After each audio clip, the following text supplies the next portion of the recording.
Mr. Robert Miller would like to ask a question. Well, it is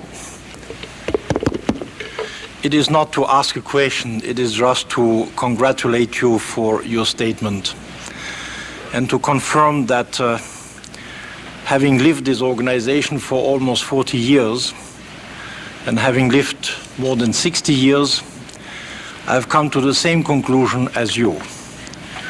We are all being programmed.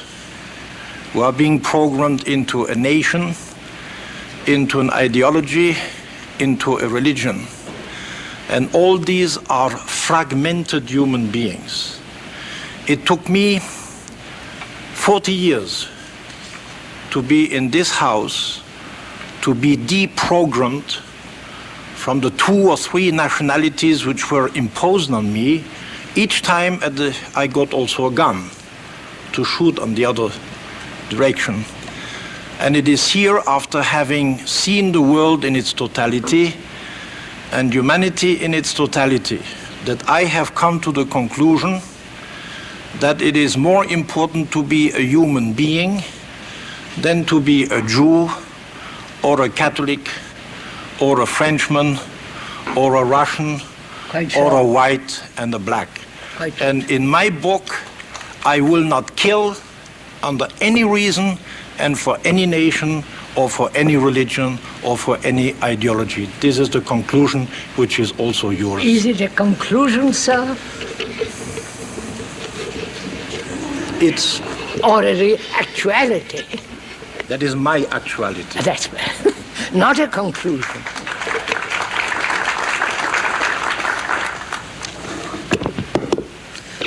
Ambassador Barish would like to comment. It's not a comment, it's a question also. I'm sorry.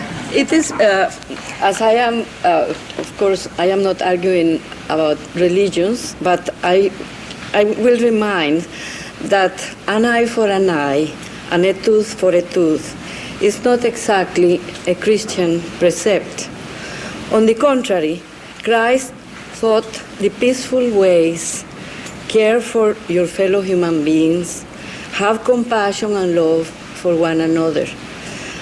What I would like to know is how to break this pattern of confrontation among human beings. I'm not talking about states, because human beings are formed by, states are formed by human beings and governments too. They are human beings that rule the countries.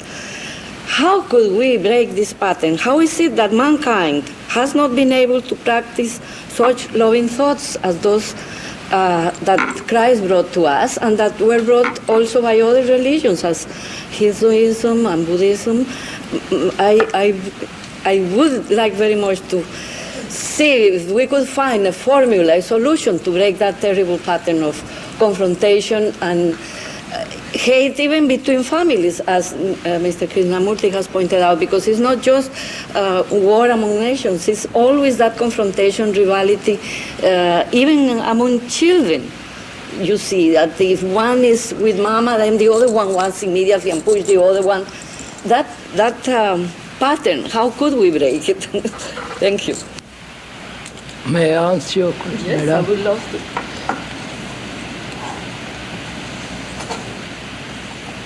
We are programmed like computers.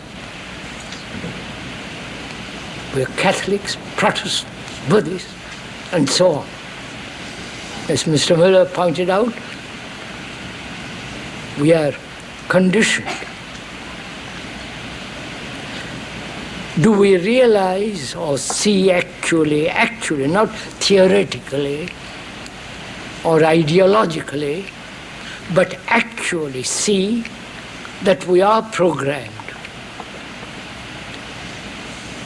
Or is it just a casual statement? If you are actually programmed and you realize the consequences of being programmed, one of the consequences being hating or war, or separating yourself from others.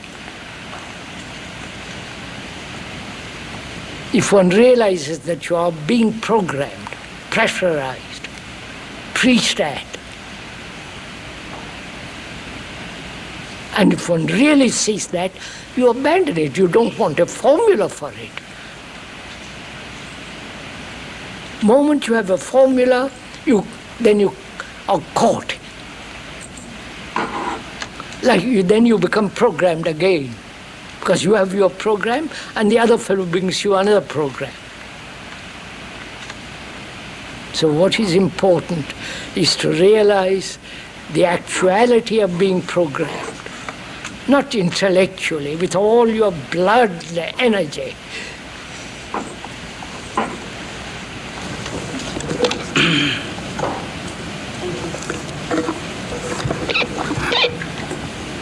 Because of the time element, we may not be able to entertain any more questions.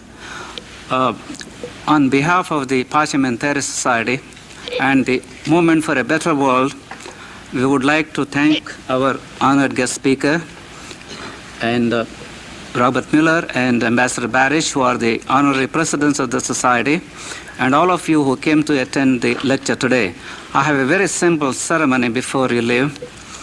Mr. Krishnamurti was here last year on the 17th of April, just around the time we had the Parliamentaries Day. And this year, we were very fortunate to have on the 22nd anniversary of the Parliamentaries, and you already heard about it. On behalf of the Parliamentary Society at the United Nations, we have the honor of presenting you, Mr. Krishnamurti, the world teacher, with the United Nations 1984 Peace Medal.